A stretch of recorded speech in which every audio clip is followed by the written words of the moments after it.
শিকড় বাকড়।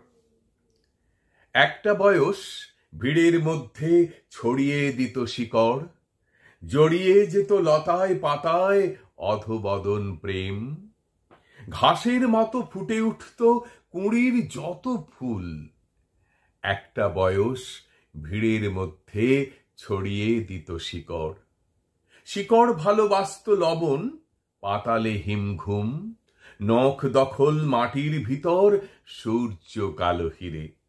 ঘুমের মাঝে স্বপ্ন যেন শিমুল তুলো ওড়ায়। বনের আর মনের ছিল শিকড় আধো পোড়াই। ঢেকে রাখাই সুসভ্যতা, ঢেকে রাখাই ভালো, সবার সেই ছোটবেলার খেলা ঘরের কালো। ঢেকে রাখাই সুসভ্যতা, ঢেকে রাখাই ভালো, যেমন একা একলা গাছ শিকড় ঢেকে রাখে।